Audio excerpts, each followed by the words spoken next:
नमस्कार। यह अध्यापक सहायक 5 वर्ष फाइल जनरेटर के फाइनल वर्जन वर्जन 1.7.0 का प्रशिक्षण है। ऑनलाइन वेब वर्जन उपलब्ध है, लेकिन नियमित काम के लिए लेटेस्ट ऑफलाइन डेस्कटॉप वर्जन बेहतर है। पुराना सॉफ्टवेयर हटा दें और नया वर्जन रखें। पुराने सॉफ्टवेयर की जेसन फाइल नए वर्जन में लोड करके एडिट की जा सकती है।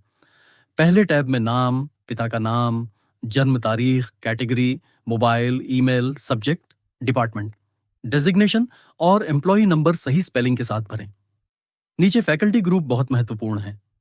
Faculty group UGC 2018 appendix 2 table 2 के रिसर्च स्कोर विकल्प तय करता है। Languages, humanities, arts, social science, library, education, commerce या मैनेजमेंट वाले आर्ट्स एंड अलाइड चुनें। साइंस, इंजीनियरिंग, एग्रीकल्चर, मेडिकल या वेटरनरी वाले साइंस एंड अलाइड चुनें। गलत फैकल्टी से रिसर्च पेपर और बुक की एपीआई स्कोर स्ट्रीम्स बदल जाएंगी, इसीलिए अपना वास्तविक ग्रुप चुनें। दूसरे टैब में मैनेजमेंट बॉडी, कॉलेज के गुजराती अंग्रेजी नाम, पता, वेबसाइट, ईमेल और प्रिंसिपल कॉन्टैक्ट भरें। ऑफिशियल लेटरहेड से स्पेलिंग मिला लें। तीसरे टैब में ज्वाइनिंग डेट सबसे महत्वपूर्ण है। इसी से 8वें टैब में पांचों एपीआई ईयर्स बनेंगे। Completion dates, pay scale date और file send date service record से जांचें। Recommendation letter number higher education का नियुक्ति दिवस वाला पत्र है। अपॉइंटमेंट लेटर कॉलेज देता है। दोनों के नंबर और डेट आपस में ना मिलाएं। चौथे टैब में प्रिंसिपल, हेड, मैनेजमेंट और अन्य सिग्नेटरीज के सही नाम तथा डेजिग्नेशन ऑफिशियल रिकॉर्ड के अनुसार भरें। 5वें टैब में रेजिडेंस, परमानेंट और कॉरेस्पॉन्डेंस एड्रेस भरें। समान हो तो वही पता दोहराएं और पिन कोड जांचें। छठा टैब ध्यान से भरें। Research summary, training summary, special achievements और एचओडी रिव्यू अलग, सर्टिफिकेट्स में प्रिंट होंगे। पॉइंट्स या आधे वाक्य न लिखें। काम, अवधि, उपलब्धि और परिणाम बताते हुए पूरा फॉर्मल पैराग्राफ लिखें। कैंडिडेट स्वयं एचओडी हो तो चेकबॉक्स सही रखें। 7वें टैब में हर एक्सटेंशन एक्टिविटी और कमिटी मेंबरशिप की अलग रो रखें। नई एंट्री के लिए ऐड रो दबाएं और गलत रो ही डिलीट करें। एपीआई समरी डॉक्यूमेंट 5.4 में जाती है और हर असेसमेंट पीरियड की एक रो होती है। टीचिंग एक्टिविटीज, ओवरऑल ग्रेड और research score year wise API से ऑटोमेटिक आते हैं। मन से स्कोर न लिखें। एपीआई भरकर समरी वेरीफाई करें। वर्कलोड में वही सब्जेक्ट हेड स्टिक करें जो ज्वाइनिंग या 5 वर्ष पूर्ण होने पर वास्तव में पढ़ाए थे, जैसे कंपलसरी, कोर, मेजर या माइनर। हेड लिस्ट में ना हो तो कस्टम हेड जोड़ें। हर टिक्ड हेड के लिए वर्कलोड और सर्टिफिकेट में आवर्स तथा अलॉटेड आवर्स के अलग कॉलम्स बनेंगे। आईक्यूएसी मेंबर्स में फिक्स्ड पे अवधि पूरी होने के समय की कमिटी भरें। नाम, डिग्नेशन, पोजीशन और सिग्नेचर लेबल जांचें। फिर एकेडमिक क्वालिफिकेशंस, रिसर्च डिग्रीज तथा ओरिएंटेशन, रिफ्रेशर, एफडीपी या शॉर्ट टर्म कोर्स की रोज भरें। 8वां टैब एपीआई ईयर्स खोलें। ज्वाइनिंग डेट से 5 असेसमेंट पीरियड्स ऑटोमेटिक बनते हैं। फ्रॉम डेट टू डेट और ड्यूरेशन सर्विस रिकॉर्ड से जांचें। अलग पीरियड हो तो डेट्स एडिट करें। फिर से बनाना हो तो rebuild 5 years from joining date दबाएं। एक्स्ट्रा ईयर केवल रेयर केस में जोड़ें। फाइनल वर्जन में हर वर्ष का एपीआई अलग टैब में है, फर्स्ट से फिफ्थ एपीआई तक। हर टैब अपना डेट पीरियड दिखाता है। पहला वर्ष भरकर नेक्स्ट से बाकी वर्षों में प्रक्रिया दोहराएं। हर ईयर का वास्तविक रिकॉर्ड अलग देखें। हर एपीआई ईयर में IQAC members for this API period चुनें। कमिटी लेटेस्ट आई क्यूएसी जैसी हो तो सेम चुनें। सदस्य अलग हो तो डिफरेंट आई क्यूएसी मेंबर्स चुनकर उस पीरियड की कमिटी भरें।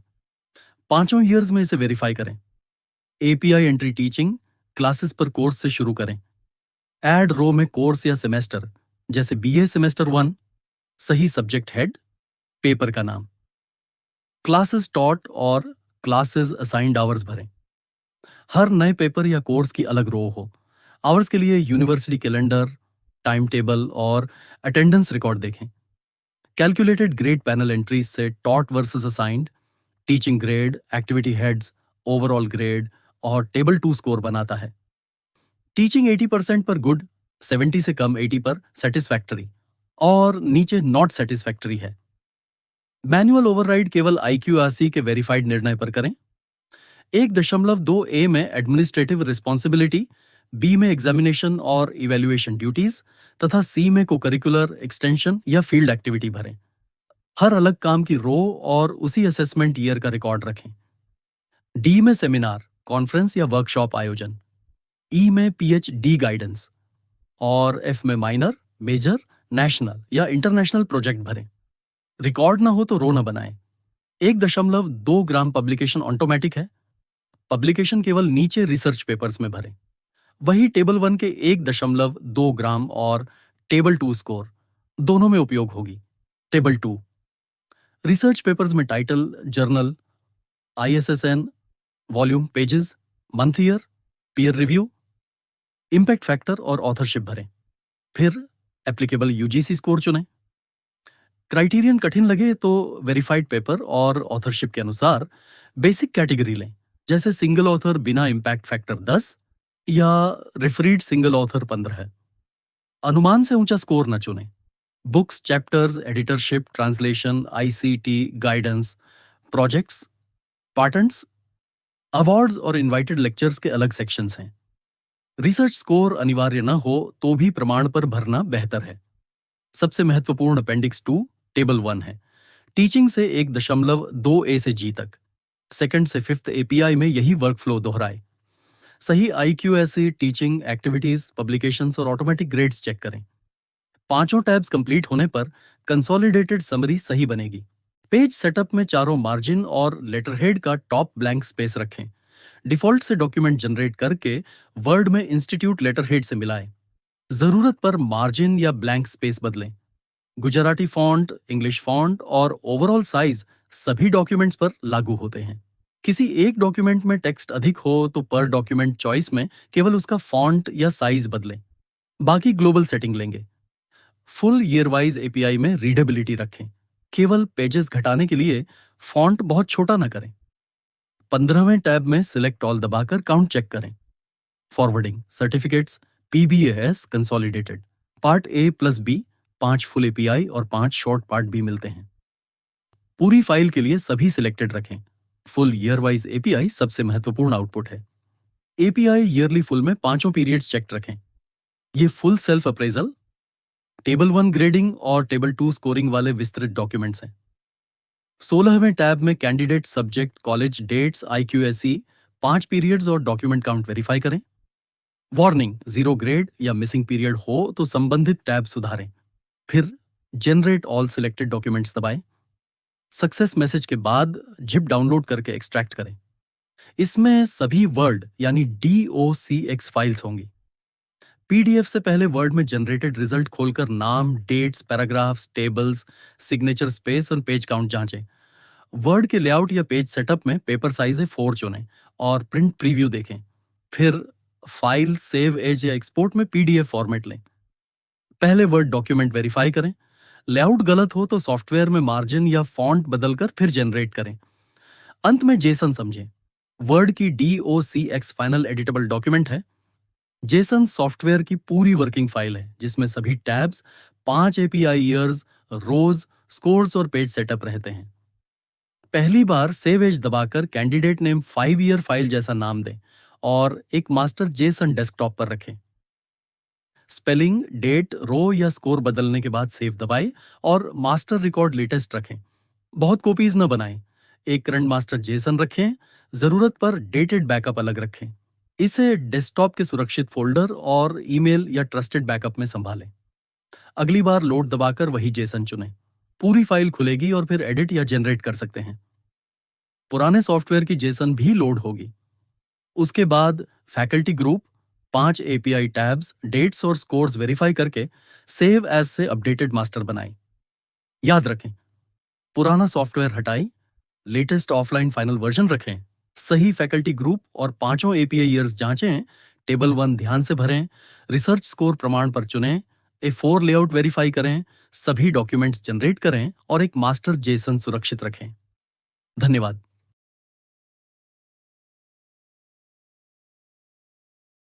યાર મારે 5 વર્ષ પૂરા થયા છે તો ફૂલ પેની ફાઇલ કેવી રીતે તૈયાર કરવાની? ખૂબ સરળ છે. પહેલા બધા 5 વર્ષના ઓર્ડર, હાજરી પત્રક અને કન્ફર્મેશન લેટર એકઠા કર. આ મેન્યુઅલી ના કરશો. સોફ્ટવેર લોન્ચ કર્યું છે તે એકદમ ક્વિક અને ફાસ્ટ છે. અરે વાહ, આ તો સોફ્ટવેર બહુ સરસ છે. સાચે જ આનાથી આપણો સમય બચશે. આ સોફ્ટવેર રહેવા દો. મેન્યુઅલી બનાવો. આ નવી પેઢી બસ બધું ફટાફટ જ કરવું હોય. સર આ મારી 5 વર્ષની ફૂલ પેની ફાઇલ છે. બધું બરાબર છે ને? ફાઇલ પૂરેપૂરી કમ્પ્લીટ હોવી જોઈએ. કોઈ કાગળ બાકી નથી ને?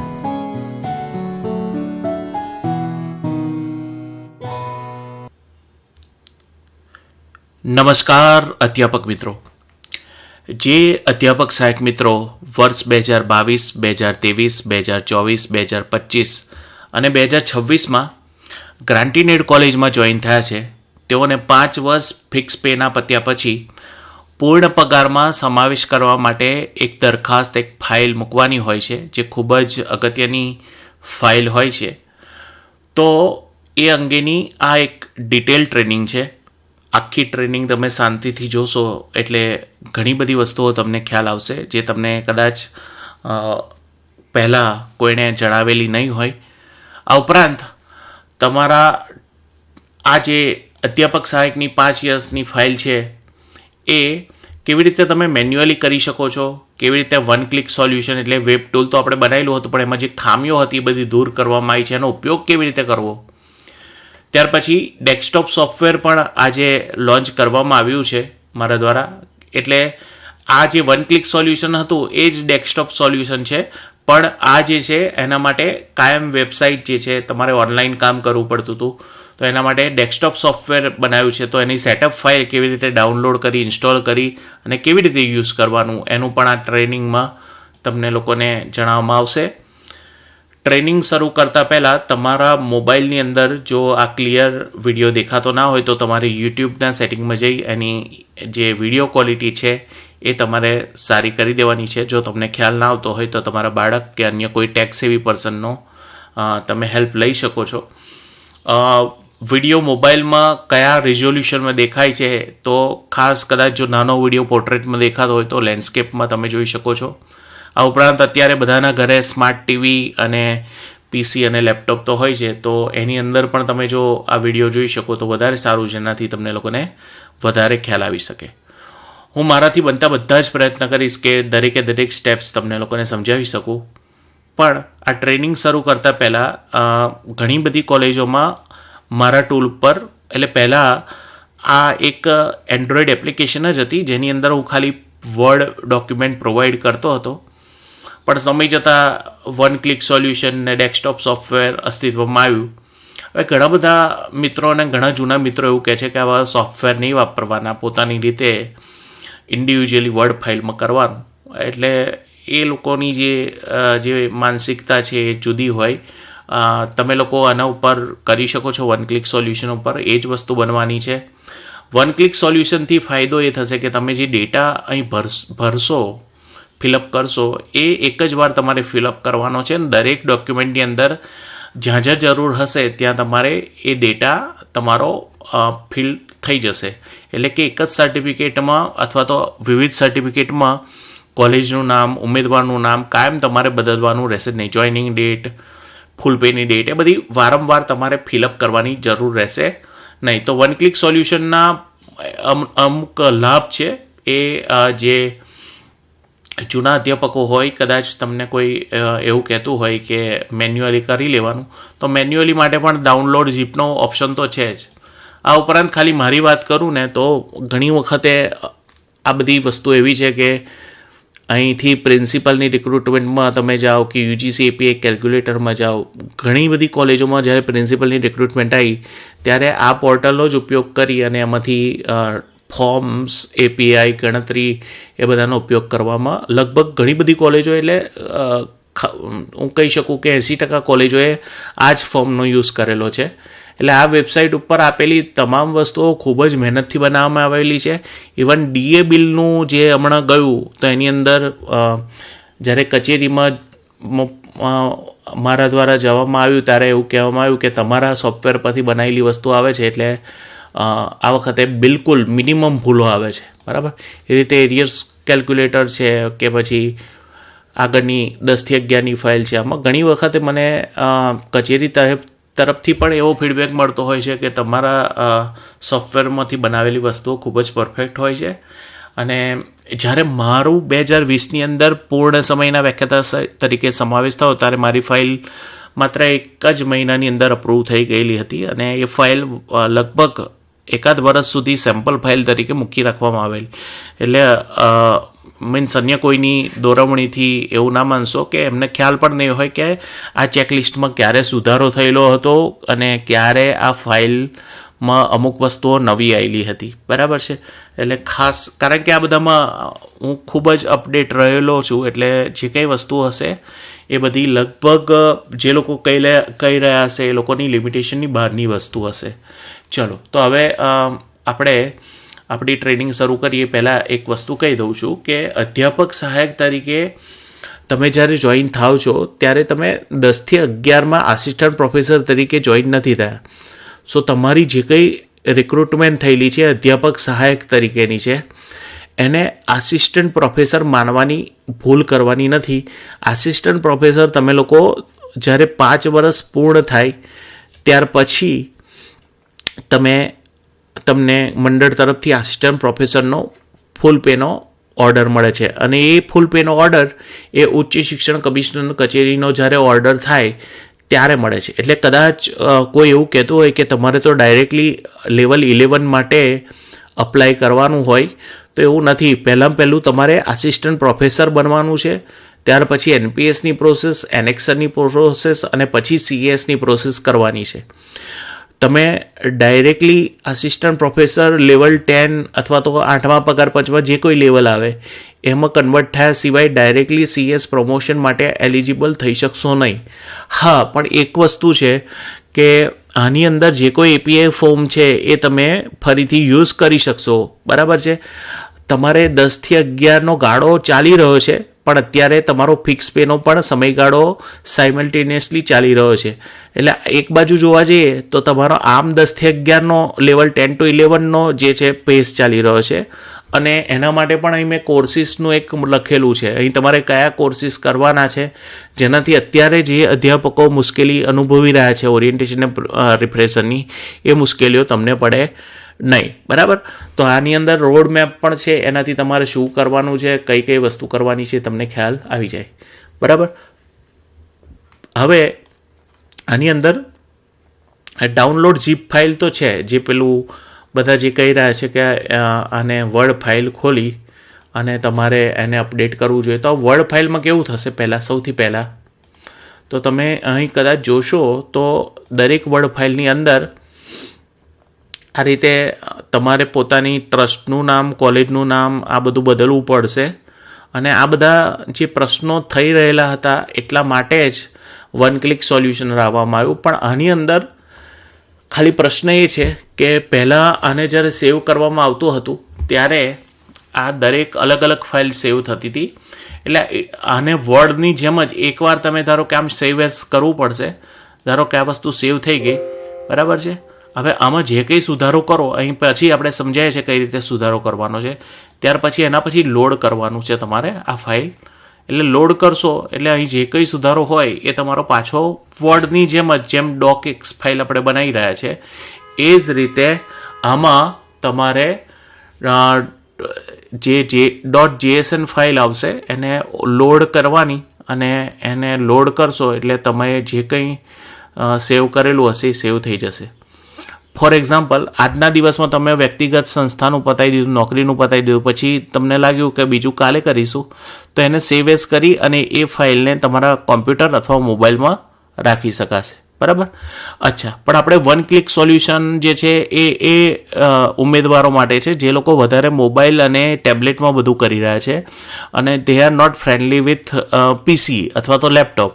એટલે જે લોકો મોબાઈલમાં કરવા માગે છે એ લોકો માટે આ વસ્તુ છે, પણ જ્યાં સુધી બને ત્યાં સુધી હું એવું આમ રિકમેન્ડ કરીશ કે તમે આ ડેસ્કટોપ સોફ્ટવેર, જો તમારી જોડે PC અને લેપટોપ હોય તો તમારે આ વર્ક ઓફલાઈનવાળું ડેસ્કટોપ સોફ્ટવેર તમારે યુઝ કરવું જોઈએ.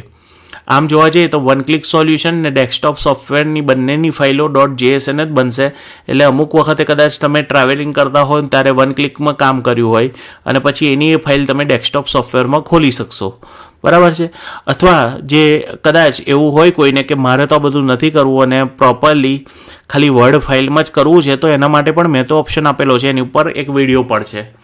2021 ને 20ની અંદર આની અંદર એક સુધારો આવેલો છે જે ખૂબ ઓછા લોકો ચર્ચા કરે છે, તો એની પણ આપણે ચર્ચા કરીશું. અને જ્યારે પણ આ ટ્રેનિંગ આપણે આગળ વધારીશું એમાં એવી વસ્તુઓ જે કહેવામાં આવશે જે ખૂબ જ જરૂરી છે, એ તમારે સમજવાની ખૂબ જ જરૂરી છે. પહેલાં એક વસ્તુ એ છે કે અધ્યાપક સહાયકનો 5 વર્ષનો જે સમયગાળો છે એ સમયગાળાની અંદર જે તમારે કદાચ LWP પડી હોય તો એટલું એક્સટેન્ડ તમારો થાય પીરિયડ.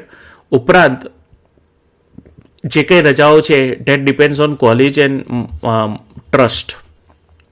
તમે ઉચ્ચ શિક્ષણમાં સ્પેશિયલ રજાઓ માટે એપ્લિકેશન કરી શકો છો, પણ આપણા જે મેઇન બોસ કહી શકાય એ ઉચ્ચ શિક્ષણ નથી, તમારું ટ્રસ્ટ અને કોલેજ છે.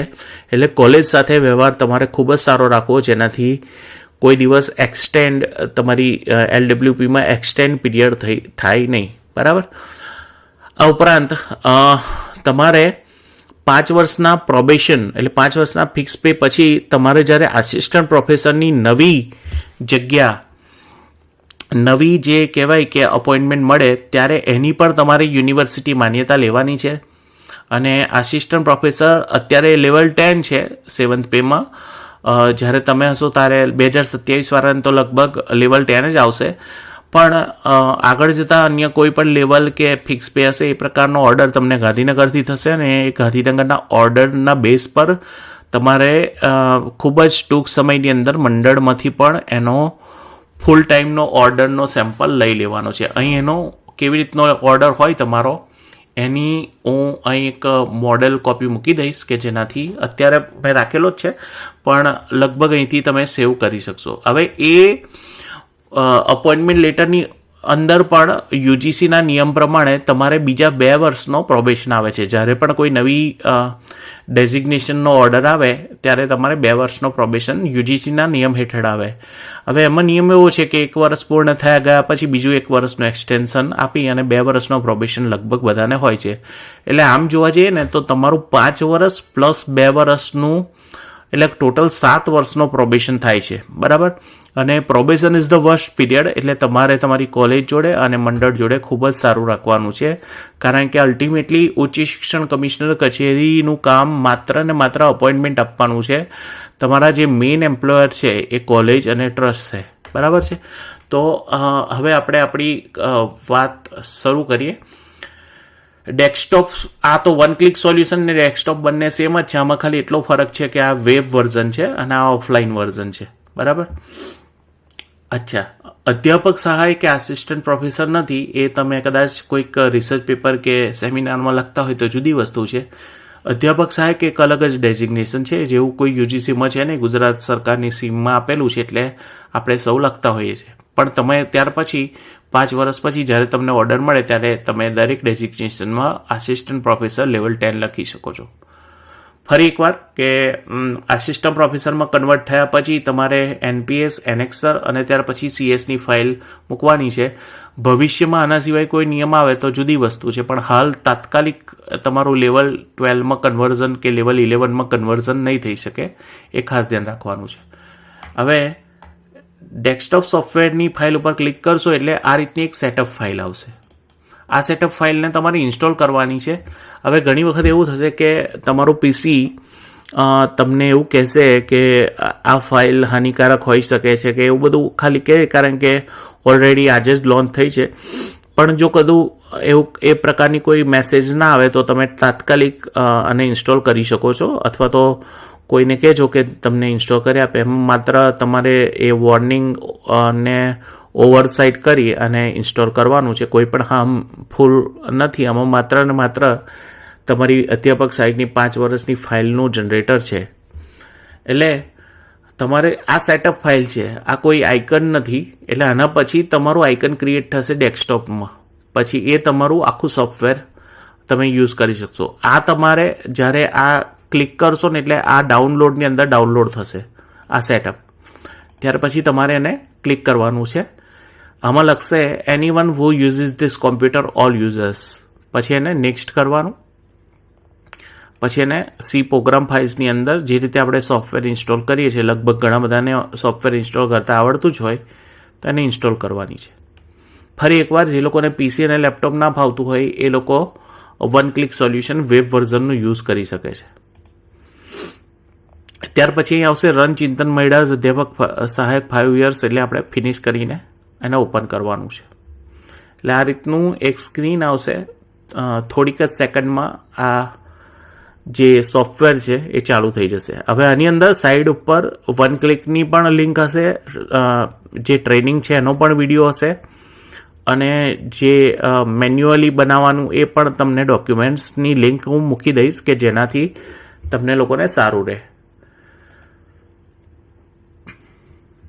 હવે આની અંદર મારો ડેટા મેં એટલે મૂકેલો છે કે તમને લોકોને ખ્યાલ આવે કે કઈ રીતે આ ડેટા ભરવાનો છે.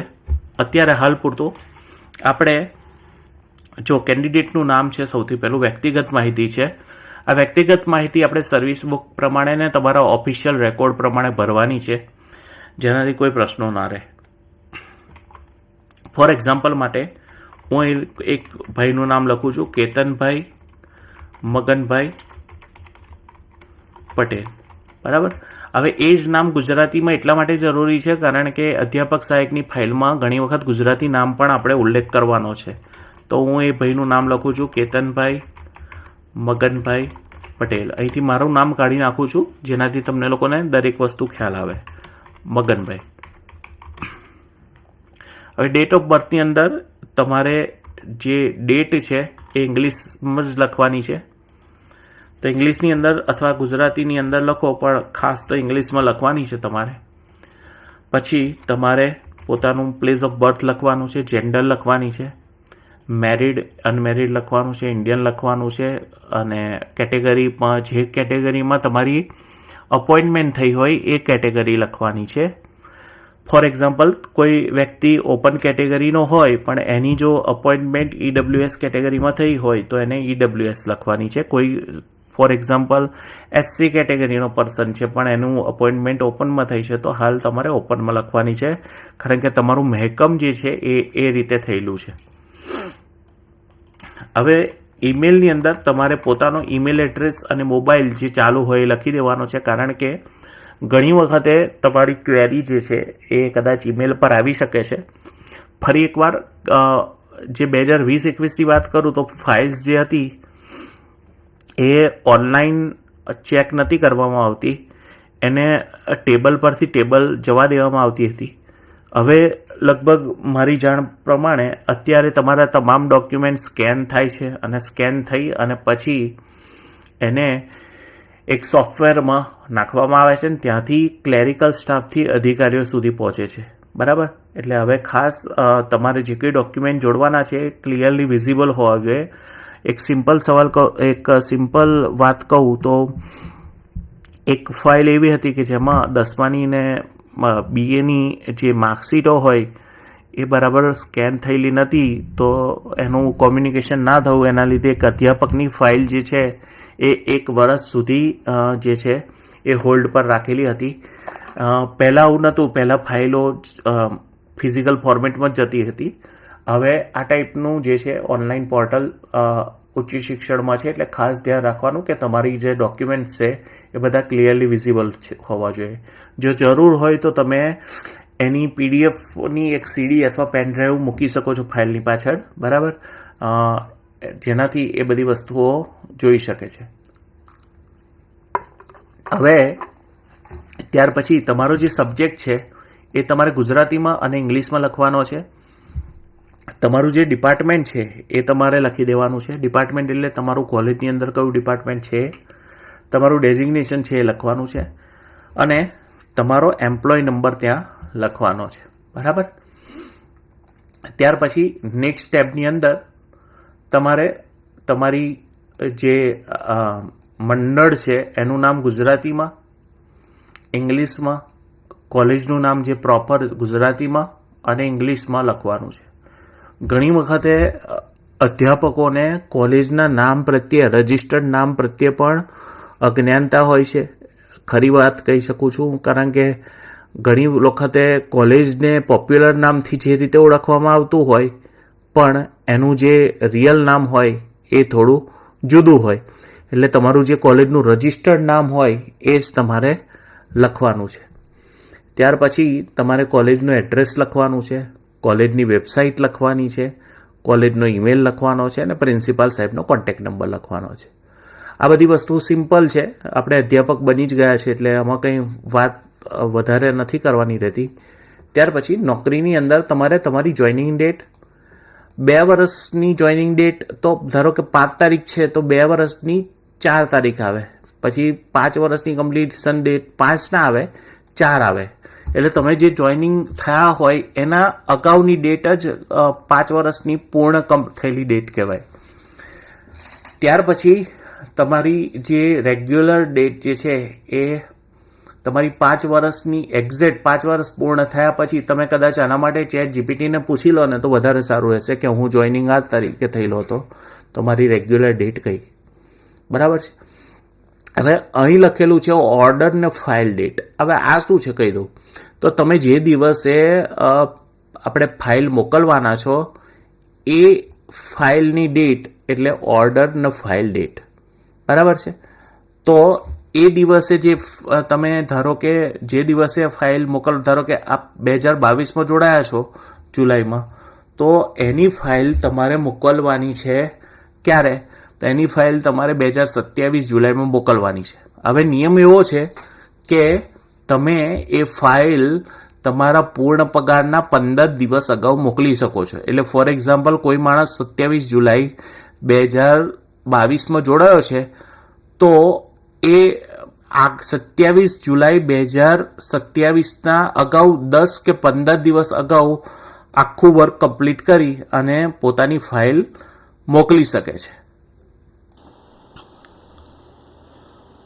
તો તમે તમારી જે ફૂલ પેની ડેટ આવે એના 15 દિવસ અગાઉ પણ કે 10 દિવસ અગાઉ પણ તમે પોતાની ફાઇલ મૂકી શકો છો. ઘણા બધા તો 1 મહિના અગાઉ જ મૂકી દેતા હોય. એટલે જે છે લગભગ જો તમે લોકો એક્ટિવ હો તો આ વસ્તુ થઈ શકશે.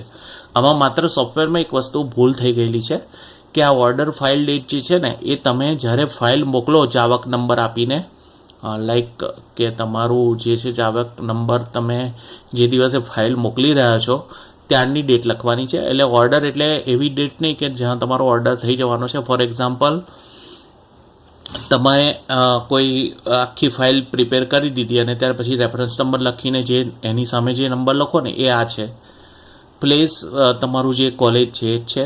હવે NOC ક્રમાંક જે છે ને એની તમારે ખાસ જે રીતે લખેલી હોય કવટ ભરતી અને જે કંઈ હોય એ તમારે NOC એટલે એક એવું ડોક્યુમેન્ટ કે જે તમારી પાસે કદાચ નહીં હોય. કેમ નહીં હોય? કારણ કે તમારી ભરતી થઈ એ પહેલાં NOC 2019થી ચાલુ થયેલી હતી એકચ્યુઅલી પ્રક્રિયા, અને બીજી એક પ્રક્રિયા 2023 કે 24માં થયેલી હતી. ત્યારે NOC એટલે કે જેની અંદર તમારી સબ્જેક્ટનું નામ હોય અને કઈ કેટેગરીમાં કેટલી પોસ્ટ મળેલી છે એ ડોક્યુમેન્ટ તમારે કોલેજમાંથી પોતાની એક ઝેરોક્સ લઈ રાખવાનું. જે પ્રિન્સિપલ છે કે એડમિન છે એમની જોડે તર્ક દલીલોમાં નહીં પડતા, એ લોકોને ખાલી એવું કહી દેવાનું કે સર મારે કદાચ જરૂર પડશે તો હું અમારી પાસે રાખું છું. બરાબર. કોલેજ સ્ટાફ એટલો સેન્સિબલ હોય કે તમને ખાલી રીઝન પૂછી અને કોઈ પણ ડોક્યુમેન્ટ આપી શકે છે. અને જરૂર ના હોય તો પછી એને સ્કેન કોપી પણ તમે કરી શકો છો, ઝેરોક્સ ના રાખવી હોય તો. હવે NOCનો લેટર જે છે એ તમારે અહીં લખવાનો છે. બરાબર. ત્યાર પછી રિકમેન્ડેશન લેટર એટલે તમને જે દિવસે ઇન્ટરવ્યૂ થયેલો હતો અને જે ઉચ્ચ શિક્ષણ તરફથી મળેલો હતો એ ભલામણ પત્ર, નહીં કે નિમણૂક પત્ર. હવે જે લોકો કદાચ 2022માં જોડાયા હશે એ લોકોના RAS તરફ કરીને લેટર હશે શરૂ થતો, જે ભલામણ પત્ર તમને મળ્યો હશે તમારી જોઈનિંગ વખતે નહીં, એટલે કે નિમણૂક વખતે તમને ગવર્મેન્ટ પ્રતિનિધિ અને કોલેજ દ્વારા આપવામાં આવેલો હશે. જેના લેટર પેડ પર ઉચ્ચ શિક્ષણ કમિશનર કચેરી લખેલું હોય એ લેટરની વાત કરી રહ્યો છું, નહીં કે કોલેજનો. રિકમેન્ડેશન લેટરની ડેટ એ લગભગ બધા જ ડોક્યુમેન્ટની અંદર તમારી જે નિમણૂક જ્યારે અપોઇન્ટમેન્ટ થઈ, જ્યારે ઇન્ટરવ્યૂ થયો એ જ હશે. અપોઇન્ટમેન્ટ લેટર તમારો જે મંડળ દ્વારા અથવા કોલેજ દ્વારા તમને જે આપવામાં આવ્યો હોય એ લેટર છે. બરાબર છે. નિમણૂક પત્ર અને ભલામણ પત્ર બંને વસ્તુ જુદી છે. ભલામણ પત્ર ઉચ્ચ શિક્ષણ કમિશનરની કચેરી આપે અને અપોઇન્ટમેન્ટ કોણ આપે તમને? તમારું મંડળ અથવા કોલેજ. ત્યાર પછી તમારા પ્રિન્સિપાલનું નામ. ઘણી વખત આપણને એવું થાય કે પહેલાં 2 વર્ષ તો સાહેબ આ પ્રિન્સિપાલ હતા અને અત્યારે આ પ્રિન્સિપાલ છે. તાજેતરના જે કોઈ પ્રિન્સિપાલ હોય એમની સહી ચાલી શકે છે. ત્યાર પછી એચઓડીનું નામ. હવે એચઓડીમાં શું થયેલું હતું કે ફોર એક્ઝામ્પલ તમે તમારા પોતાના જ ડિપાર્ટમેન્ટના એચઓડી છો તો પછી તમારે બીજા કોઈ એચઓડી આગળની સહી કરાવી શકો છો, અથવા તો પ્રિન્સિપલની સહી પણ એમાં વેલિડ છે, અથવા IQSC કોર્ડિનેટરની સહી પણ એની અંદર વેલિડ છે. બહુ મોટો પ્રશ્ન નથી રહેતો, કારણ કે ફોર એક્ઝામ્પલ મારા કેસની અંદર એવું થયેલું હતું કે મારું જે છે એ હું પોતે જ ઇંગ્લિશ ડિપાર્ટમેન્ટનો એચઓડી હતો, એટલે મેં અન્ય વિભાગના એચઓડીની સહી કરાવેલી હતી. બરાબર. ટ્રસ્ટના પ્રમુખનું નામ તમારે એવું નથી જોવાનું કે મીન્સ કે 2 વર્ષ પહેલાં કોણ હતું, 3 વર્ષ પહેલાં. અત્યારે તાજેતરમાં જે હોય એ જ તમારા ભલામણ પત્રમાં ક્લિક કરશે, ભલામણ પત્રમાં સહી કરશે કે તમે 5 વર્ષમાં તમારી સેવાઓ સારી છે, સક્સેસફુલ છે. એટલે એમાં ટ્રસ્ટમાં જે અત્યારે હોય હાલ એમનું જ તમારે નામ લખવાનું છે. બરાબર છે. લગભગ જે ટ્રસ્ટીઝ હોય છે એ બહુ એવું તો નથી હોતું કે એક વર્ષે બદલાઈ જાય. એટલે જે અત્યારે હોય એ લગભગ 2-3 વર્ષ તો હવે રહેવાના જ હશે. એટલે આની અંદર કંઈ વધારે આપણે મોડિફિકેશનની જરૂર પડતી હોતી નથી. બરાબર છે. હવે ત્યાર પછી અહીં છે ને મેં મારું આકલાવનું એડ્રેસ લખેલું છે. એકચ્યુઅલી આ જે છે મારું પરમનન્ટ એડ્રેસ જ્યાં હું રહું છું એ આણંદનું હોઈ શકે છે, પણ આ એટલે લખેલું હતું કારણ કે પાછળથી કોઈ ટ્રાન્સફર એલાઉન્સ ને HRAના પ્રશ્નો ના થાય, કારણ કે નિયમ એવો છે કે તમારી કોલેજની આસપાસ જ તમારે જે છે તમારું મુખ્ય મથક છોડવાનું ના હોય. એટલે જે આમ તો આણંદ જિલ્લો જ છે આકલાવ, પણ છતાં પણ મેં ત્યાંનું એડ્રેસ લખેલું છે. મારા આકલાવમાં પણ અત્યારે તો બદલાઈ ગયું છે અને આણંદમાં પણ એક ઘર છે. તો તમે તમારી રીતે આમાં જે છે એ ખાસ કરીને તમારું જો એડ્રેસ જે છે પોતાના મુખ્ય મથકની આસપાસ હોય તો એ જ લખવું. બરાબર છે. જો એવું કોઈ વ્યવસ્થા ના હોય તો તમે કદાચ થોડા દૂર રહેતા હોય તો એ લખી શકો છો, પણ પાછળથી કોઈ પ્રશ્ન ના થાય એ ખાસ જોવાનો રહેશે તમારે. એટલે અત્યારે હું તો આણંદ જિલ્લામાં જ છું, આણંદમાં જ રહું છું, પણ તમારું અને કોલેજના મુખ્ય મથકનું કેટલું અંતર છે એ પણ ખાસ તમારે જોવાનું રહેશે. કારણ કે તમે જ્યારે ફૂલ પેમાં થશો ત્યારે મેઇન વસ્તુ એ આવશે કે તમે તમારા જે મુખ્ય મથક છે એની આસપાસ રહો છો કે અન્ય કોઈ સ્થળે રહો છો. ફોર એક્ઝામ્પલ તમારે એટલીસ્ટ એવી કોઈ વ્યવસ્થા કરી રાખવી કે જેનાથી તમારું સરનામું મુખ્ય મથકની આસપાસ દેખાડી શકાય. ત્યાર પછી આની અંદર રિસર્ચ સમરી છે, તો આમાં તમે કેટલા આર્ટિકલો અને કેટલા પુસ્તકો પ્રકાશિત કરેલા છે એની તમારે માહિતી લખવાની છે. હવે જે લોકો યુનિવર્સિટીમાં છે ને એ લોકોને અમુક પબ્લિકેશન 10 થી 11માં કમ્પલસરી છે, અને જ્યારે આ ફૂલ પે માટે તો આપણે કોઈ કમિટી બોલાવવાની નથી, પણ તમારા પ્રમોશન વખતે જ્યારે તમે બહારથી જે કમિટી સ્ક્રીનિંગવાળા આવે એ લોકોને એવું નહીં સમજી લેવાનું કે યુનિવર્સિટીના તમામ શિક્ષકોને તમામ નિયમો ખબર હોય. એટલે એ લોકો યુનિવર્સિટીના જ નિયમો લઈને આવતા હોય છે કે તમે કોઈ આર્ટિકલ પબ્લિશ કેમ નથી કર્યો. એટલે આ 5 વર્ષના સમયગાળા દરમિયાન આપણે આર્ટિકલ પબ્લિશ કરી દેવાનું. આપણે એમની જોડે દલીલોમાં પડવાનું નથી કે અમારે નથી હોતા આર્ટિકલ પબ્લિકેશન. આમ જોવા જઈએ ને તો તમારે કોઈ પણ પ્રકારના આર્ટિકલ પબ્લિશ કરવાના રહેતા નથી. એ UGC રેગ્યુલેશન 2018 પ્રમાણે જ આપણે API કરવાનું છે, અને એના સિવાય જે UGC રેગ્યુલેશન 2010 છે એ બધી વસ્તુ જોવાની જરૂર હોતી નથી. તો તમારે માત્ર ને માત્ર એટલી વસ્તુ જોવાની છે કે 1-2 આર્ટિકલ ખાલી કરી દીધા હોય તો આપણે દેખાડી શકીએ છીએ. બાકી, અને આ પણ એ લોકો માટે, કારણ કે 10 થી 11નું જે પ્રમોશન આવશે ત્યારે તમારે કદાચ આની જરૂર પડે. બાકી ફૂલ પેની પગારની ફાઇલમાં એવું કોઈ જ જરૂર નથી કે પ્રકાશિત કરેલા હોવા જોઈએ. બરાબર. જો ના કરેલા હોય તો તમે લોકો, આ કોઈ જાહેરાત નથી કરતો, પણ મારી જે જર્નલો છે એમાં હજુ ઘણા બધા બેક ઇસ્યુ બાકી છે, એટલે એમાં સબમિટ તમે કરી દેજો તો તમારું એટલીસ્ટ હું કદાચ હાર્ડ કોપી તો ના આપી શકું વિનામૂલ્યે, પણ તમને ઓનલાઈન પબ્લિકેશન કરી આપીશ, બરાબર છે.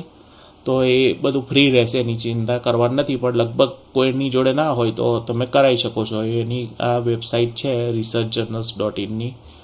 હું વર્ષોથી આ બધી જર્નલ્સ ચલાવતો હતો, પણ હવે મેં ઓછું કામ કરી દીધેલું છે એનું, પણ તમે ત્યાં કરાવી શકો છો. સ્પેશિયલ અચીવમેન્ટની અંદર તમે કોઈ ઇનોવેશન કરેલું હોય કે કોઈ એક જગ્યાએ તમે કોઈ સેમિનાર કરેલો હોય, અથવા તો તમારી અંડરમાં કોઈ વિદ્યાર્થીઓ કદાચ યુનિવર્સિટીમાં રેન્ક આવેલો હોય તમારા સબ્જેક્ટની અંદર, તો એ બધી વસ્તુઓ તમારે થોડી ફાઇન્ડ આઉટ કરીને લખવી પડશે. ધારો કે મેં તો ઘણું બધું કરેલું હતું, એપીઆઈ કેલ્ક્યુલેટર, અધ્યાપક સહાયક, મેરિટ કેલ્ક્યુલેટર, સંજીવની પિક્ચર બનાવેલું હતું. મને ઉચ્ચ શિક્ષકનો ઉત્કૃષ્ટ કામગીરી માટે શિક્ષક દિવસ પર જે આપણું કમિશનર કચેરી છે એણે શ્રેષ્ઠ શિક્ષકનો આપેલો હતો, એટલે બધું મેં સ્પેશિયલ અચીવમેન્ટમાં લખ્યું છે. ટ્રેનિંગની અંદર તમારે જે કોઈ ટ્રેનિંગ તમે કરેલી છે બધી જ ટ્રેનિંગ તમારે લખી દેવાની છે, જેવી કે orientation, refresher, FDP, NEP, sensitisation programme, આ બધી જ વસ્તુઓ તમારે ટ્રેનિંગ એની અંદર લખી દેવાની છે. એચઓડીનું જે છે એ તમારે આનું આ જ રાખવાનું છે, એમાં કોઈ સુધારો નહીં કરો તો ચાલશે. તમારે તમારી ભાષામાં લખવું હોય તો ચાલે. આની અંદર લખેલું છે candidate is themself the HOD. આજે મારા જેવો કિસ્સો થયો છે કે જેમાં હું પોતે જ એચઓડી હોઉં તો આ ટીક કરવાનું, નહીં તો કરવાની જરૂર નથી. IQSC academic year, IQSC academic recommendation date. હવે આ શું છે કે તમે જે 5 વર્ષમાં જ્યારે ફૂલ પેમાં જાઓ છો ત્યારે આ આઈક્યુએસસી એકેડેમિક યર શું છે, તો ધારો કે 2027માં થાવ છો તમે ફૂલ પે, તો 2027-28 આવે. તમે ધારો કે 28માં ફૂલ પે થાવ છો તો 28-29 આવે ને એની કમિટીની ડેટ લખવાની છે. હવે આ સુધારો છે ને 2021માં આવેલો હતો. પહેલાં આવું કોઈ તમે કદાચ કોઈક પહેલાંની જૂના મિત્રની ફાઇલ ખોલો ને તો આ બધી વસ્તુ નહીં હોય અંદર. કે 2021માં એક પરિપત્ર આવેલો હતો કે જેમાં ખાલી પહેલાં કેવું હતું કે અધ્યાપક સહાયકની અંદર માત્ર પ્રિન્સિપલ, વિભાગીય અધ્યક્ષ અને મંડળનો અભિપ્રાય માગતા હતા. ત્યાર પછી આ લોકોએ શું કર્યું કે આઈક્યુએસસીનો પણ અભિપ્રાય માગ્યો, બરાબર, અને આઈક્યુએસસીનું ફોર્મેશન કમિટી જે થયેલી હોય એનો પરિપત્ર માગ્યો. એટલે આ બધી વસ્તુ તો ખૂબ જ નવી છે. કદાચ તમે જૂની ફાઇલમાં જોશો ને તો એ બધી વસ્તુ હશે ને અપૂર્તતાઓ આવશે. આ ઉપરાંત તમારે મેડિકલ સર્ટિફિકેટ ફરીથી નથી લેવાનું, પણ જે જૂના મેડિકલ પોલીસ છે એ બધા તો બરાબર છે, પણ તમે જે પોલીસ સર્ટિફિકેટ જ્યારે તમે પહેલાં કઢાવેલું હતું, જે ચારિત્ર્યનું પ્રમાણપત્ર છે, એ ચારિત્ર્યનું પ્રમાણપત્ર હવે તમારે વર્ક સ્થળનું કરાવવું છે. ફોર એક્ઝામ્પલ, કોઈ માણસ સુરતનો છે જોઈન થયેલો, તો એણે સુરતનું પ્રમાણપત્ર કઢાવ્યું હશે, પણ એ જ્યારે અહીં જોઈન થાય છે, ધારો કે બીજી વિદ્યાનગરની કોલેજમાં જોઈન થાય છે, તો એણે વિદ્યાનગરની કોલેજની આસપાસ એ વિદ્યાનગરમાં એ મુખ્ય મથકે એણે નોકરી કરી, એટલે એણે એ વખતનું મીન્સ કે વિદ્યાનગર પોલીસ સ્ટેશનનું પ્રમાણપત્ર કઢાવવાનું છે. હવે એ પ્રોસિજર ઓનલાઈન થઈ ગઈ છે. લગભગ જે લોકો કદાચ ખ્યાલ હોય તો એ તમામ પ્રોસિજર ઓનલાઈન થઈ ગઈ છે, બરાબર. તો ખાસ એ વસ્તુ ધ્યાનમાં રાખવાની છે, બરાબર. હવે ફરી એકવાર કહી દઉં તો આ બધી વસ્તુ તમે કરો એ તો બરાબર છે, પણ એના લોડ સેવ કરતા રહેવાનું છે. પહેલાં પ્રથમ વખત સેવ એસ કરીને પોતાની જોડે રાખવાનું, પછી સેવ કરવાનું, અને જ્યારે પણ એડિટ કરવાનું હોય ત્યારે એને લોડ કરવાનું રહેશે, બરાબર. તો આ બધી વસ્તુ ક્લિયર છે. હવે એના પછી નેક્સ્ટ જઈએ આપણે. તો આની અંદર તમે જે કોઈ એક્ટિવિટી અને નોડલ ઓફિસર, કોર્ડિનેટર, નેક કોર્ડિનેટર ના બધું હોય એ બધું તમારે એક્ટિવિટીમાં દર્શાવી દેવાનું છે, બરાબર. હવે આ બધી કમિટી અને એક્સટેન્શનમાં ઘણી બધી વસ્તુ આપણે કરેલી જ હોય, જેવી કે આપણે ઇનોવેશન નો કોર્ડિનેટર હોઈએ, સ્વર્ણિમના કોર્ડિનેશન હોઈએ, એસએસઆઈપીના હોઈએ, એન્ટરપ્રિન્યોરશિપ ડેવલપમેન્ટના હોઈએ, એ બધાના જ તમારે શું કરવાના છે, તો એ બધાના તમારે પ્રમાણ મૂકી દેવાના છે. ઓકે. હવે તમે કોજન્ટ ખોલશો ને તો એના પ્રૂફ રૂપે કોજન્ટમાં તમારી જે રોલ આપેલા હશે, ધેટ ઇઝ ધ પ્રૂફ. અથવા તો તમારે જો પાછળ જોડવાના હોય તો એ તમે પ્રિન્સિપાલના સર્ટિફિકેટ બનાવી શકો છો, બરાબર. હવે એપીઆઈ સમરીની અંદર આમાં વર્ષ લખેલા છે બધા, બરાબર. એકેડેમિક યર અહીં તમારે તમારા વર્ષો લખી દેવાના છે. હવે એપીઆઈ જે છે એ એપીઆઈ જેવું હોતું જ નથી. તમારે માત્ર જે ઘણા લોકોનું એ કન્ફ્યુઝન હોય છે કે કયું યુજીસી રેગ્યુલેશન ફોલો કરવાનું છે. તો યુજીસી રેગ્યુલેશન 2018 તમારે ફોલો કરવાનું છે. એની અંદર કોઈ જ એપીઆઈનો ઉલ્લેખ કરેલો નથી. છતાં પણ જો તમારે રિસર્ચ સ્કોર લખવો હોય તો લખી શકો છો. યુજીસી 2018ના રેગ્યુલેશનની અંદર તમારે માત્ર ને માત્ર અમુક ટકા ટીચિંગ કરો એટલે તમારો સ્કોર થઈ જાય ગુડ કે બે. ધારો કે દર વર્ષનો તમારે એપીઆઈ કાઉન્ટ કરવાનો છે. તો ફોર એક્ઝામ્પલ તમે જે જોઈનિંગ કરેલી હોય, ધારો કે 5 તારીખથી 5/12/2015 જોઈન થયા તો 5/12/2016 એટલે 1 વર્ષ એ રીતે જ ગણવાનું છે તમારું. અને એ 1 વર્ષની અંદર તમારે બંને સત્ર એડજસ્ટ કરી અને એમાં જે ટીચિંગ સ્કોર થતો હોય એ તમારે લખવાનો છે. ટીચિંગ સ્કોર કેવી રીતે થાય એવું તમને દેખાડું છું. તો આની અંદર બધા વર્ષ તમારે બદલી નાખવાના છે, બરાબર. 2027, 2028, ધારો કે 2022-23 લખી દેવાનું છે, બરાબર. અને અહીં આ બધું પછી પણ ભરી શકો છો તમે, પણ અત્યારે ખાલી દેખાડવા માટે હું લખી રહ્યો છું. ત્યારબાદ વર્કલોડ સ્ટેજ એક ખૂબ જ ઇમ્પોર્ટન્ટ વસ્તુ છે કે આની અંદર તમારે જ્યારે જોઈનિંગ થયા ત્યારે કેટલા વિદ્યાર્થીઓ હતા, કેટલો વર્કલોડ હતો અને 5 વર્ષ પછી શું તમારો વર્કલોડ જળવાઈ રહ્યો છે એના માટેની માહિતી તમારે અહીં ભરી દેવાની છે. આ વસ્તુ એટલા માટે ખૂબ જ જરૂરી છે કારણ કે વર્કલોડ સ્ટેજ જે છે, વર્કલોડ સ્ટેજ એ ખૂબ જ ઇમ્પોર્ટન્ટ છે. નહીં તો તમે ફાજલ ગણાવો એટલે ફાજલ ના ગણાવું, એટલા માટે વર્કલોડ સ્ટેજ રાખેલો છે. ત્યાર પછી આઈક્યુએસસીના મેમ્બર્સ જે છે એ તમારે અહીં બધારે જે વખતની તમારી આઈક્યુએસસી હોય જૂની અને નવી એ તમામના નામ લખી દેવાના છે. ખાસ તો તમારે એ જોવાનું છે કે તમે જ્યારે પૂર્ણ પગારમાં આવો ત્યારે કઈ આઈક્યુએસસી હશે એના જ મેમ્બર્સના નામ લખવાના છે. આમ પ્રોસિજર એવી છે કે દરેક એપીઆઈ દર વર્ષે કરાવવાનું હોય, પણ જો કદાચ કોઈક પ્રશ્નોના કારણે ના થયું હોય તો 5 વર્ષ પછી પણ તમે એ વસ્તુ કરાવી શકો છો. એકેડેમિક ક્વોલિફિકેશનની અંદર તમારે પોતાની જે કોઈ એસએસસી HSCના બધું લખવાનું છે એ તમારે તમામ ડિટેલ ભરી દેવાની છે. રિસર્ચ ડિગ્રીની અંદર તમારે PhD, MPhil એ બધી વસ્તુ લખવાની છે. PhD તમારું 4 વર્ષની અંદર જો કમ્પ્લીટ થઈ જાય તો તમને જે 11મું લેવલ છે એ 5 વર્ષે મળશે. જો 4 વર્ષની ઉપર જો તમારું PhD ગયું તો તમને 5 વર્ષે 11મું લેવલ નહીં મળી શકે, એના બદલે 6 વર્ષે મળશે.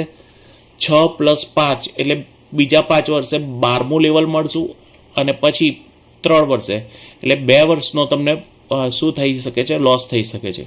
જે લોકો ઓલરેડી PhD સાથે જોઈન થયા છે એ લોકોને તો કંઈ ચિંતા જ નથી, 5 + 4 + 3નો નિયમ જ છે. પણ જે લોકોનું PhD 4 વર્ષ પછી થયું છે એ લોકો માટે ગંભીર સમસ્યાઓ અત્યારે પણ લોકો ભોગવી રહ્યા છે, એ તમારે ભોગવવી પડશે. 2 વર્ષનો તમને લોસ જશે અને એમાં કોઈ પણ સરકાર ઝડપથી જે છે એ ડિસિઝન નહીં લઈ શકે કારણ કે નિયમ જે છે યુજીસીનો છે. હવે યુજીસીમાં છે ને 2010 અહીં તમે જોશો ને કદાચ મારું સોફ્ટવેર, તો એની અંદર યુજીસી એપીઆઈ કેલ્ક્યુલેટરની અંદર 2018, 16, 13 અને 10 એવા 3-4 યુજીસીના કેલ્ક્યુલેટર છે.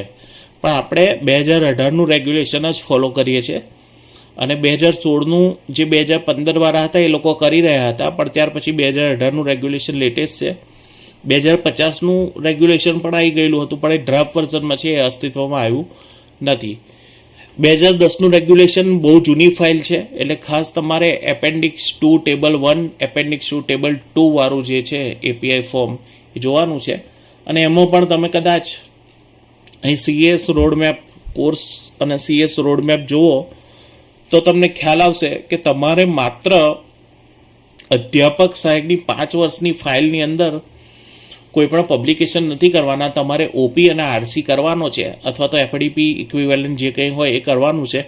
અને જે આ એપેન્ડિક્સ 2 ટેબલ 1 જે છે એની અંદર જે એક્ટિવિટીઝ કરવાની છે અમુક, બરાબર, 3થી વધારે હોય અને આમાં અમુક લેક્ચરો તમે લીધેલા જ હોય એમાંથી ગુડ અથવા સેટિસ્ફેક્ટરી સ્કોર લેવાનો છે. તમારો જો 70%થી ઓછો સ્કોર આવે તો નોટ સેટિસ્ફેક્ટરી આવે, એટલે બહુ ખરાબ કહેવાય. તો એના બદલે આ ટીચિંગમાં ખાલી તમારે સ્કોર કરવાનો છે. પણ આ જે છે એ કેલ્ક્યુલેટર જુદી વસ્તુ છે અને આપણે જે સોફ્ટવેરની વાત કરી રહ્યા છે એ જુદી વસ્તુ છે. તો આની અંદર રિસર્ચ ડિગ્રીની અંદર ખાસ તમારે પીએચડીનું ધ્યાન રાખવાનું છે. ઓરિએન્ટેશન ને રિફ્રેશર ક્યારે કરેલો અને કયા ઇન્સ્ટિટ્યૂટમાંથી કરેલું એની ડિટેલ તમારે ભરી દેવાની છે. હવે આની અંદર બધી ડિટેલ ભરી દેવાની 5 વર્ષની અંદર. દરેક પાર્ટ એની અંદર ગમે તેટલી વાર છપાઈ વાંધો નથી. ત્યાર પછી જે મેઇન મહત્વનો મુદ્દો છે કે સાહેબ આ કેમનું બદલવાનું, તો આ અહીંથી બદલવાનું છે. અહીં તમારે ધારો કે 2022 અને 23માં જોડાયા તો 22-23 કરી અહીં તમે કરશો ને એટલે નીચે ટેબ જે છે એ બદલાઈ જશે. અહીં ઉપર બદલ્યું એટલે અહીં નીચે બદલાયું, બરાબર. પછી અહીંથી 2023-24 કરશો એટલે અહીં નીચે બદલાઈ જશે, બરાબર. એટલે આના પછી અહીં જે સ્કોર છે તમારો એ તમારે કેમનો ગણવાનો છે, તો આ ગુડ સ્કોર જ લખવાનો, બરાબર. રિસર્ચ સ્કોર ટેબલ 2નો લખવાનો છે. પણ ટીચિંગ પરફોર્મન્સ માટે આપણે અહીં તમે ધારો કે બીએમાં કોઈ પેપર લીધેલું છે, ફોર એક્ઝામ્પલ તમારું પેપરનું નામ છે અર્વાચીન કાવ્યો, બરાબર. તો આમાં કેટલા લેક્ચર તમે ભરેલા છે તે તમારે એકેડેમિક યર પ્રમાણે સેમિસ્ટર વાઇઝ BA Sem 1, બરાબર. હવે આની અંદર તમારે ધારો કે લેક્ચરો તમારે કેવી રીતે ગણવાના, તો એના માટે તમે એઆઈનો યુઝ કરી શકો છો. તમારે એકેડેમિક કેલેન્ડર અપલોડ કરી જેટલી પણ રજાઓ છે એટલી કાઢી નાખી અને લમસમ અહીં તમે દેખાડી શકો છો કે મારા 78 લેક્ચર છે 90માંથી, બરાબર. અને આ રીતે તમારે આખા વર્ષના સેમ 1, 2, 3, 4 એક વર્ષની અંદર તમારે દરેક સેમ આવી જાય એ રીતે તમારે અહીં તમારો દરેક વર્ષનો રિસર્ચ સ્કોર લખી દેવાનો છે, બરાબર. તો આ એકદમ ક્લિયર છે કે જેની અંદર દરેક સેમમાં જે પેપર લેતા હોય અને જેટલા લેક્ચર આવતા હોય, ફોર એક્ઝામ્પલ કોઈ એક પેપરના 4 ક્રેડિટ હોય તો દરેક સેમિસ્ટરમાં તમારે કેટલા લેક્ચરો આવે છે એ તમારે લમસમ ડિસાઇડ કરી દેવાના છે. અને આના પ્રૂફ તરીકે તમે પ્રિન્સિપલનું પ્રમાણપત્ર અથવા ટાઈમ ટેબલ જોડી શકો છો. વધારે ડીપમાં ના જવું હોય તો તમે પ્રિન્સિપાલનું પ્રમાણપત્ર આમાં જોડો તો એ વેલિડ છે, બરાબર. બીજી એક વસ્તુ કે આની 5 વર્ષની ફાઇલનું IQSC જોશે, બાકી ત્યાં ક્લેરિકલ જે સ્ટાફ છે એ દે એઝ્યુમ કે તમારા જે કોલેજ સ્ટાફે છે બરાબર જ જોઈ લીધેલું છે. એટલે એ કંઈ આ બધી વસ્તુ ના જોવા બેસે કે તમારું તમે પદ્ય લીધું, ગદ્ય લીધું કે લિટરેચર લીધું, કયું લીધું, કેટલા લેક્ચર લીધા. એટલે પણ ખાસ તો તમારી IQSC લિબરલ હોય એ વધારે જરૂરી છે. બાકી ત્યાં એવું કોઈ ઓફિસર્સ કે એવું કોઈ સ્ટાફ નથી બેસતું કે જે તમારી આ બધી વસ્તુ જોવે. એ લોકો દે ઓનલી વોન્ટ કે પેપર તમારું પ્રોપરલી હોવા જોઈએ ને IQSC એ કમ્પ્લીટલી આ બધી ચેક કરેલી હોય છે.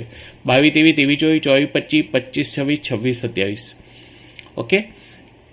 ત્યાર પછી એડમિનિસ્ટ્રેટિવ રિસ્પોન્સિબિલિટીમાં તમને જે કોઈ ડ્યુટી આપી હોય NSS પ્રોગ્રામ ઓફિસર ને એ બધું તમારે અહીં લખી દેવાનું છે. એક્ઝામિનેશન ડ્યુટીની અંદર પણ તમારે type of duty, short description, college ને આ બધું લખી દેવાનું છે. કો કરિક્યુલર એક્ટિવિટીમાં પણ તમારે આ બધું લખી દેવાનું છે. કેટલા સેમિનાર તમે ઓર્ગેનાઇઝ કર્યા, કોઓર્ડિનેટર, કો કોઓર્ડિનેટર રહેલા એ લખી દેવાનું છે. PhD ગાઈડની અંદર પણ તમારે કેટલા છોકરાઓને તમે ગાઈડ કર્યા, લગભગ ના કર્યા હોય તો બધું નીલ જવા દેવાનું.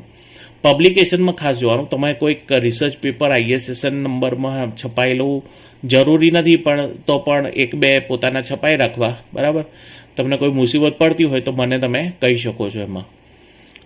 એના પછી રિસર્ચ પબ્લિકેશન પછી તમારે આગળ જવાનું છે, બરાબર છે. આ બધા ઇન્વાઇટેડ લેક્ચર, પેપર પ્રેઝન્ટેડ, એટલે તમને કોઈ જગ્યાએ ઇન્વાઇટ કર્યા હોય એ લખવાના છે, બુક ચેપ્ટર લખવાનું છે.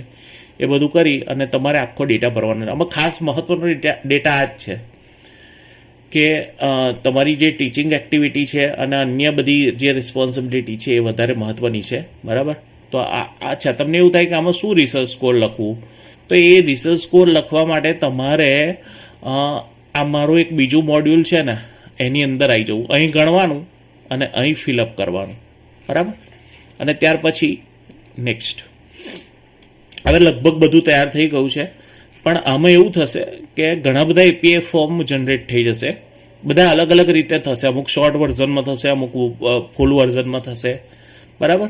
તો એમાંથી કયા લેવાના, તો હમણાં હાલ પૂરતા આપણે બધા જ વસ્તુઓ ભરી દીધી છે અને ત્યાર પછી નેક્સ્ટ કરીએ છીએ, બરાબર. કેતનભાઈ મગનભાઈ પટેલ, મારા નામની જગ્યાએ એમનું નામ લખી દીધું છે અને જનરેટ કરશો એટલે આની અંદર you will get the jeep file. તમને લોકોને એક જીપ ફાઇલ આવી રીતે ડાઉનલોડ થઈ જશે અને એ જીપ ફાઇલ તમે ખોલશો એટલે એ જીપ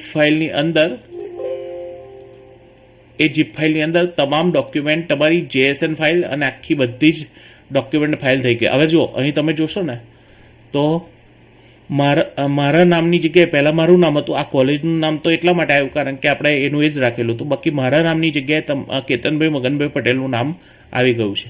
હવે આને થોડું નીચે સ્પેસ મારી, આમ તો ફોન્ટ બરાબર જ છે પણ આને થોડું આમ નીચે સ્પેસ મારી દેવાની. અહીં તમારું જે લેટર પેડ છે એની અંદર આ વસ્તુ છપાઈ જશે, બરાબર. અને બધી જ ડોક્યુમેન્ટ હવે પ્રશ્ન એ આવે કે સાહેબ આપણે એપીઆઈ ફોર્મ આટલા બધા છે, એમાંથી કયા જોઈએ? તમે કોઈ પણ એપીઆઈ ફોર્મ લઈ શકો છો, એવું કંઈ જરૂરી નથી.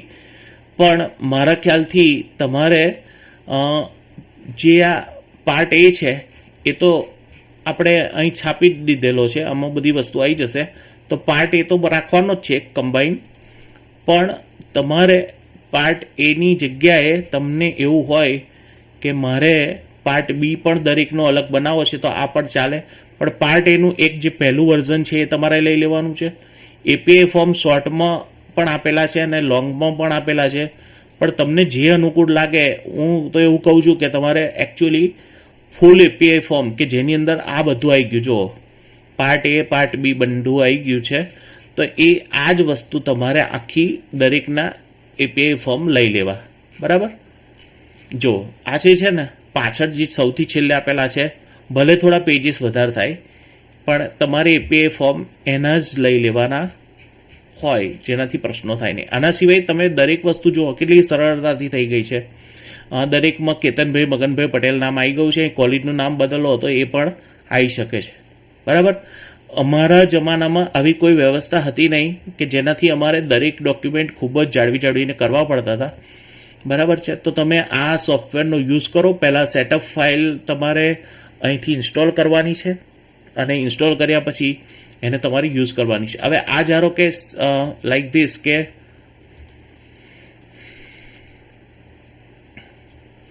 તમને એવું લાગે કે મારે ઓનલાઈન કામ કરવું છે તો ઓનલાઈન પણ એ જ રીતે કામ થશે. ખાલી આને સેવ એઝ કરજો એટલે વર્ડની જેમ આવી ફાઇલ નીકળી જશે.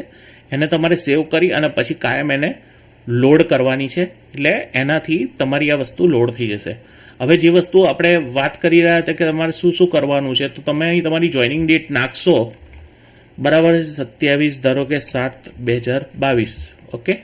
નહીં તમારું રોડ મેપ જોશો એટલે તમને ખ્યાલ આવી જશે કે તમારે ઓરિએન્ટેશન રિફ્રેશર કરવાનો છે.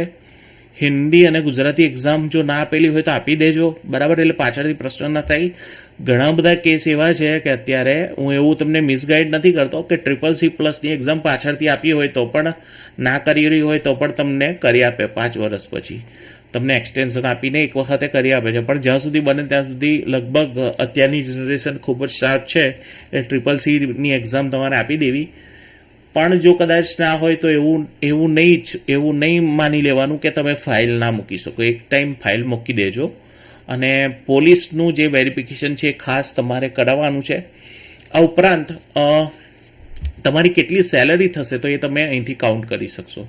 તમારો મેઇન પગાર પહેલાં 57,700 હશે અને ત્યાર પછી તમારે તમારું સિટી સિલેક્ટ કરી દેવાનું, Z કેટેગરી, X કેટેગરી. એટલે તમારો 5 વર્ષ પછી કેટલો પગાર થશે, કેટલો ઇન્ક્રીમેન્ટ થશે. અને ત્યાર પછી કદાચ તમને એવું લાગે કે મારે બીજું અન્ય વસ્તુઓ જોવી છે તો CS એલિજિબિલિટી ડેટ પણ તમે અહીંથી ચેક કરી શકો છો, જેમાં તમારી ધારો કે 5/12/2022ની ભરતી છે, ક્વોલિફિકેશન PhD છે અને તમે અહીં જોશો તો અહીં ક્લિયરલી તમને દેખાડશે કે 27માં તમને લેવલ 10 to 11 મળે, 11 to 12 મળે, 12 થી એવી રીતે. આ જે છે ને CSનું એરિયસ કેલ્ક્યુલેટર એ પણ પરફેક્ટલી અત્યારે એરિયસ કાઉન્ટ કરી શકે છે. પહેલાં થોડી ભૂલો હતી પણ એ ભૂલ બધી સુધારી દીધી છે, બરાબર. તો આ તમામ વસ્તુ છે. ફૂલ ટાઈમનો ઓર્ડર હું મૂકું છું અહીં. એના પછી જે તમારે એનપીએસની પ્રોસિજર કરવાની છે એ તમારે અહીંથી કરવાની છે, બરાબર. અને એનેક્સરની પ્રોસિજર માટે પણ એની જીપ ફાઇલ આપેલી છે મેં. તો ખાસ મેઇન વસ્તુ એ છે કે તમારે અધ્યાપક સહાયકની 5 વર્ષની ફાઇલ માટે તમને 3 ઓપ્શન આપેલા છે. એમાંથી તમારે કોઈ પણ 3 ઓપ્શનનો યુઝ કરી અને તમારે આ વસ્તુ તમે પરફેક્ટલી કરી શકો છો. આ સોફ્ટવેર જે છે એની અંદર તમામ ડેટા તમે એક જ વાર ભરો એટલે તમારા તમામ વસ્તુઓના શું થઈ જશે, ડોક્યુમેન્ટ બની જશે. એપીઆઈ ફોર્મ જે છે એ તમારે આ રીતે ભરવાનું છે, જેની અંદર દરેક વર્ષના તમારે પેપર્સ લખી દેવાના છે. દરેક વર્ષના ઓડ અને ઇવન સેમિસ્ટર દરેકના પેપર કાઉન્ટ કરીને લખવાના છે અને એનું એપીઆઈ ફોર્મ જનરેટ થશે, બરાબર.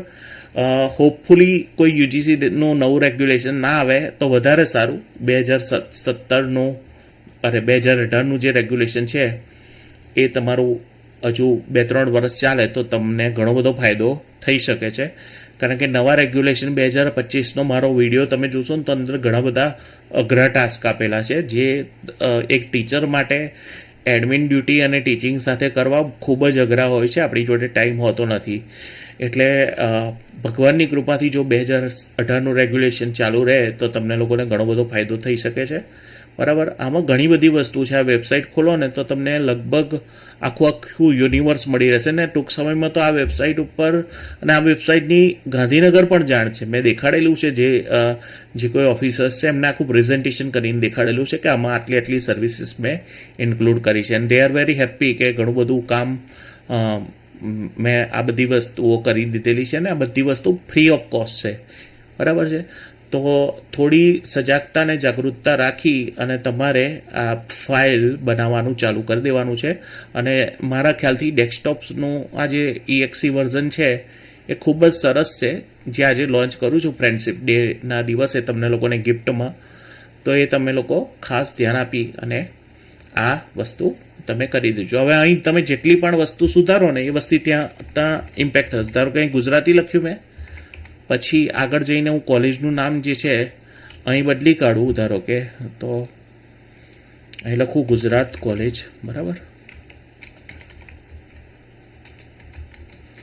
અને અહીં લખી નાખું મંડળ, ગુજરાત મંડળ. અહીં લખી નાખું ગુજરાત મંડળ, ઓકે. સંચાલક મંડળનું નામ, પછી અહીં લખી નાખું ગુજરાત કોલેજ, ઓકે. અહીં ધારો કે મેનેજમેન્ટ બોડીનું નામ હું હવે ઇંગ્લિશમાં લખી નાખું ગુજરાત મંડળ.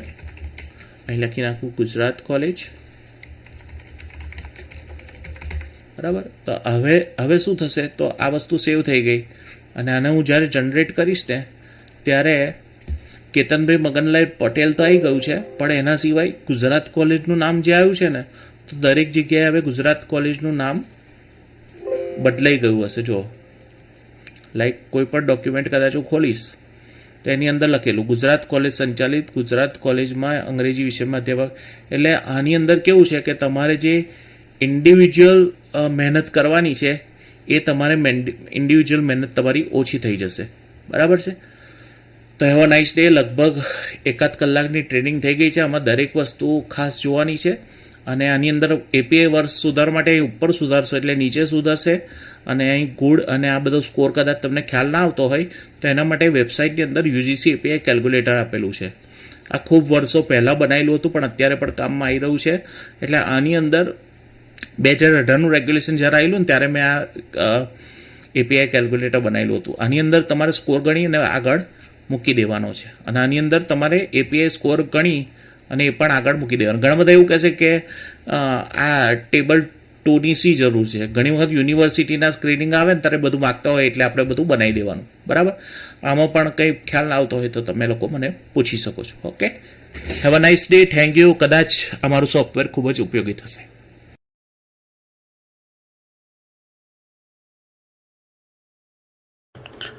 Hello friends, I can't resist my self to make this video. હું પોતાની જાતને રોકી ના શક્યો વિડીયો બનાવતા. અને આનાથી ઘણી બધી હેલ્પ પણ મળી રહેશે જે ફ્યુચરમાં જે કોઈ અધ્યાપક સહાયકો ફાઇલ બનાવશે એ લોકોને. તો આ ફ્રન્ટ પેજ આપણે જોઈએ તો આ સ્ટીકર છે. આ એક ઘોડા ફાઇલ લીધેલી છે મેં, પ્લાસ્ટિકની ફાઇલ છે. અને આ થોડું મારું ન્યૂઝપેપર કટિંગ જે આવેલું હતું એ મેં અહીં ચિપકાવી દીધેલું છે. આ સ્ટીકર સીટ ગ્લોસી લીધેલી છે. અહીં વિષય જે છે એ આ રીતનો લખેલો છે. આ ઉપરાંત કોલેજને કદાચ એ લોકોને કોન્ટેક કરવો હોય તો અહીં પ્રિન્સિપાલનો કોન્ટેક નંબર છે, આ ઈમેલ આઈડી છે, આ કોલેજનો કોન્ટેક નંબર છે જે એકચ્યુઅલી મેં મારો જ લખેલો છે. આ મારું નામ છે, સબ્જેક્ટ સેવામાં જોડાયા તારીખ, 5 વર્ષ પૂર્ણ થયાની તારીખ અને મોબાઈલ નંબર. તો આ રીતે એક સ્ટીકરથી મેં એનું એક ટાઇટલ પેજ બનાવી દીધેલું છે. ત્યારબાદ એક વધારે કોપી હતી મારી જોડે સ્ટીકરની, તો મેં એ લગાવી દીધેલું છે સ્ટીકર. ત્યારબાદ અહીં તમે જોશો તો આ કવર લેટર છે. આ કવર લેટરનું ફોર્મેટ આપેલું જ હોય છે બધે. તો આ કવર લેટર છે. એના પછી અહીં તમે જોશો કે આ સ્ટીકર છે. એકચ્યુઅલી આ A4 સાઇઝમાં કાઢેલા સ્ટીકર સીટની કોપી આ રીતે કટ કરીને ચેકલિસ્ટ એ રીતે લખેલું છે. ત્યારબાદ આપણે આગળ જઈએ તો અહીં મેં દરેક વસ્તુના સેક્શન બનાવી દીધેલા છે. અને અહીં તમે જોશો કે આ અલગ પેજ યુઝ કર્યું છે સેક્શન માટે, જેનાથી દરેક સેક્શન અલગ પડે. હવે અહીં છે ને મેં થોડું ક્રિએટિવ રાખ્યું છે. અહીં મેં એક એજ્યુકેશનને લગતા બધા કોટેશનો લખેલા છે અને કઈ કઈ વસ્તુનો સમાવેશ થાય છે. NOC પત્ર, ભલામણ પત્ર, કોલેજ દ્વારા અપાયેલો નિમણૂક પત્ર, જોઈનિંગ પત્ર, યુનિવર્સિટી માન્યતા પત્ર. તો આખું લિસ્ટ છે જે એકચ્યુઅલી ચેકલિસ્ટ પ્રમાણે જ છે. બરાબર છે.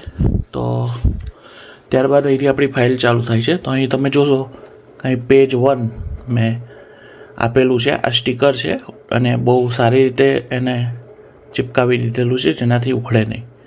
અહીં તમે કદાચ સ્ટીકર ના ચોંટાડવા હોય, આ તો મેં થોડુંક ક્રિએટિવ વર્ક કરવાનો ટ્રાય કર્યો.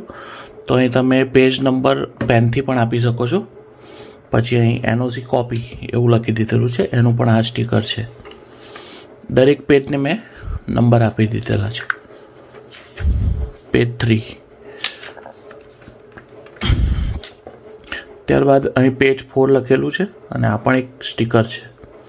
પૂર્વ મંજૂરી ભલામણ પત્ર જે ઉચ્ચ શિક્ષણ કમિશનરની કચેરી આપણને આપે એ. પછી આ નિમણૂક પત્ર છે. દરેક પેજ પર ફરીથી મેં સ્ટીકર્સ લગાવ્યા છે. આ જોઈનિંગ લેટર છે. આ યુનિવર્સિટી માન્યતા પત્ર છે. આ વહીવટી મંજૂરી લખેલું છે. પછી આપણે જે વહીવટી મંજૂરી છે તેમાં પોતાનું નામ આપણે હાઇલાઇટ કરવાનું છે. ત્યારબાદ આપણે અહીં જોઈએ તો આ સર્ટિફિકેટ ઓફ વર્કલોડ જે કાર્યભાર જળવાઈ રહે એનું સર્ટિફિકેટ છે. આ PG માર્કશીટ આ પણ એક સ્ટીકર છે. આ બીજું એક સ્ટીકર છે. PG ડિગ્રી, નેટ પરીક્ષા પાસ છે. ઓકે. અને આ સેક્શન 2 વન્સ અગેન અહીં ફરીથી એક વખત કોટેશન મેં લખેલું છે અને અહીં મેં જે છે એ આપણે જે કોઈ લેખન પ્રકાશન સંબંધિત પ્રમાણપત્ર જે કંઈ વસ્તુ ઇન્ક્લુડ કરેલી હશે એ બધી અહીં લખેલી હોય છે. સો આ લેખન પ્રકાશન સંશોધન સંબંધિત કામગીરી એ તમે અહીં જોઈ શકશો. ત્યારબાદ અહીં આગળ જાઉં તો મેળવેલ તાલીમ, વિસ્તરણની પ્રવૃત્તિઓ, વિવિધ કમિટીઓમાં જે કામગીરી કરેલી હોય એ. ત્યારબાદ સેક્શન 3 છે તો એમાં પણ મેં થોડું કોટેશન રાખ્યું છે. જરૂરી નથી કે આવું રાખો તમે, પણ મેં થોડું અહીં ફાઇલ મને આમ પણ ફાઇલ થોડી ક્રિએટિવ બનાવવાનો પહેલેથી ઇન્ટરેસ્ટ હતો એટલે સો આ એપીઆઈનું ફોર્મ છે. આ એપીઆઈ અપ્રુવલ સર્ટિફિકેટ, જેમાં અહીં આઈક્યુએસસી કોર્ડિનેટરની સાઇન, પ્રિન્સિપાલની સાઇન. પછી આ એપીઆઈ ફોર્મ છે, એપીઆઈ ફોર્મ ફર્સ્ટ યર.